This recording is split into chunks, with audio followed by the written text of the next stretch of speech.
எங்களோட கஸ்டமர்ஸ் எங்க out station போகும்போது என்கிட்ட கேட்பாங்க சார் நான் ஒரு லாட்ஜிங் போனா நான் என்னென்ன நோட் பண்ணணும். ஸோ இப்போ நிறைய இடத்துல கேமராஸ் வச்சிருக்காங்க, எது மாதிரி நோட் பண்ணணும். முன்னாடி வந்து பாத்தீங்கன்னா உங்களுக்கு வந்து கேமரா சிக்னல் டிடெக்டர் இருக்கு, இதுல ஐஆர் இன்ஃப்ராரெட் இருக்கும். த்ரூ ஐஆர் வந்து டிடெக்ட் பண்றதுக்கு ஐஆர் டிடெக்டர் இருக்கு. பட் இப்போ நான் உங்களுக்கு காமிச்ச எந்த கேமராலுமே ஐஆரே வராது, அதுல வந்து ஐஆரே எரியாது. ஸோ வித்தவுட் ஐஆர் டிவி ரிமோட்ல இருக்கு. ஆமா, ஐஆர்னா டிவி ரிமோட்ல இருக்கும்ல. ஸோ அதை டிடெக்ட் பண்ணி இங்க கேமராஸ் இருக்குன்னு கண்டுபிடிக்கலாம். பட் இப்போ வர அட்வான்ஸ் ஸ்பை கேமராஸ்லாம் நம்ம கண்ணில் பார்த்தா மட்டும் தான் உண்டு. அது எந்த அளவு நம்மளால பார்த்து கண்டுபிடிக்க முடியும்னு சொல்ல முடியாது. நிறைய வாட்ஸ்அப் மெசேஜ்லாம் வந்து ஃபோன் டார்ச் அடிச்சா உங்களுக்கு திருப்பி தெரியும் அந்த மாதிரிலாம் சொல்றாங்க, அதெல்லாம் உண்மையா? அதுதான், ஃபோன் டார்ச் அடிச்சா திரும்ப தெரியும் வந்து ஐஆர் இருந்தால் தான் உங்களுக்கு தெரியும். ஸோ அந்த டார்ச் வந்து என்னன்னா, இப்போ இங்க பின்னாடி இங்க கேமராஸ் இருக்கு, இது வந்து சுத்தி இன்ஃப்ராரெட் லைட் ஐஆர் லைட் இருக்கு. ஸோ ஐஆர் லைட் வந்து எப்போ எரியும்னா நீங்க இதுல ஒரு டார்ச் அடிச்சீங்கன்னா இந்த ஐஆர் லைட் வந்து எரியும். ஸோ அந்த கான்செப்ட் தான் வந்து அவங்க கண்டுபிடிப்பாங்க. இப்போ வர கேமராஸ்ல எதுவுமே ஐஆரே கிடையாது, இன்ஃப்ராரெட்டே கிடையாது. அதனால நீங்க டார்ச் அடிச்சாலும் உங்களுக்கு லைட் எரிய போறது இல்லை. ஸோ இப்போ இது மாதிரி கேமராஸ்லாம் என்ன பண்ணலாம்னா, டார்ச் அடிச்சீங்கன்னா உங்களுக்கு இது இன்ஃப்ராரெட் இருக்குல்ல,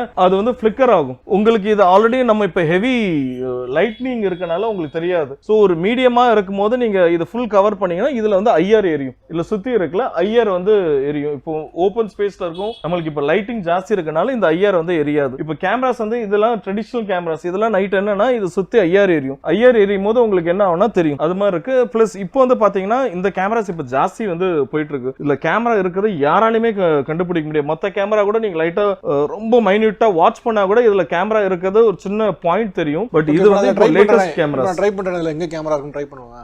இதுல வந்து கேமரா இருக்குது உங்களால கண்டுபிடிக்க முடியாது. அந்த ஹவர் மினிட்டுக்கு நடுவுல இருக்கு அந்த ரெண்டு, அதுவா? சோ இதுல வந்து கேமராஸ் எங்க இருக்குன்னா இங்க மேல இருக்கு. சோ இந்த ரெண்டு பாயிண்ட்ல இல்ல, இங்க மேல இருக்கு, இந்த கிளாஸ்ல இந்த பாயிண்ட்ல மேல இருக்கு. ஸோ இந்த பக்கம் எல்லாமே இது லைட் எரியும். இது வந்து நம்ம போட்டா ஜஸ்ட் ஒரு கிளாக் மாதிரி அப்படியே ஓடும். இதையும் கண்டுபிடிக்க முடியாது. இப்போ இதுவும் வந்து வைஃபை. ஆமா, எல்லா மாடலுமே இப்போ அட்வான்ஸ்ட் மாடல் பாத்தீங்கன்னா எல்லாமே வித் வைஃபை எனேபிள்டு வந்துருது. ஸோ இதுல வந்து பின்னாடி நம்ம ஓப்பன் பண்ணி நார்மல் கேமரா மாதிரி நம்ம பேட்டரி எல்லாம் போட்டுக்கலாம். ஸோ இதுலயும் மெமரி கார்டு எல்லாமே நம்ம போட்டு நம்ம ஸ்டோர் பண்ணிடலாம். நம்ம வைஃபைலயும் இதை கனெக்ட் பண்ணிக்கலாம் நம்ம. ஸோ இது ஜஸ்ட் பிளக் ஆன் பண்ணனா இது ஜஸ்ட் ஒரு நார்மல் கிளாக் மாதிரி தான் தெரியும். ஸோ இது வந்து ஜஸ்ட் ஒரு நார்மல் கிளாக் தான், இது வந்து டிஜிட்டல் கிளாக். ஸோ இதில் எல்லா இடத்துலையுமே உங்களுக்கு வந்து லைட் எரியும். இதில் எங்கே கேமராஸ் இருக்குன்னு சுத்தமாக கண்டுபிடிக்க முடியாது. இப்போ லாட்ஜிங் அது மாதிரி இதெல்லாம் இதில் கேமராஸ் இருந்தால் கூட உங்களுக்கு வந்து தெரியாது. எல்லா டிஜிட்டல் கிளாக்கும் பார்க்குறதுக்கு ஒரே மாதிரி தான் இருக்கும். ஸோ எதில் கேமராஸ் இருக்குது என்பதை ஐடென்டிஃபை பண்ணுறது இப்போ வந்து ரொம்ப கஷ்டமான விஷயம். பட் நீங்கள் இது மாதிரி ப்ராடக்ட்ஸ்லாம் இருக்குன்னு நம்மளுக்கு ஒரு நாலேஜ் இருந்துச்சுன்னா உங்களுக்கு அவேர்னஸா இருக்கும். இப்போ இந்த மாதிரி இப்போ கிளாக் ஏதோ ஒரு லாட்ஜ்லயே ஏதோ ஒரு ஹோட்டல்லே இருக்கு அப்படின்னா இப்போ இதை எப்படி அவாய்ட் பண்றது? இது வந்து எடுத்து குப்புற வச்சுறது தான் பெட்டரானதா இல்லை என்னதான்? ஆமா, அப்படிதான் பண்ணணும். நீங்க இதை வந்து அப்படியே நீங்க திருப்பி வைக்கணும். ஸோ திருப்பி வச்சாதான் உங்களுக்கு வந்து பெட்டரா இருக்கும். இது மாதிரி கேமராஸ்ல நார்மல் கிளாக், நம்ம அனலாக் கிளாக்ல கூட கேமராஸ் வந்து வருது. கேமராஸ் எப்படி இருக்குன்னு கண்டுபிடிக்கிறது வந்து இப்போ வந்து ரொம்ப கஷ்டமான விஷயம். எல்லா இடத்துலயும் வந்து கேமராஸ் இருக்கு, பீப்புளோட பிரைவசி வந்து அதுல பாதிக்குது. ஸோ நம்ம வந்து பார்த்து நம்ம இருந்துக்கணும்.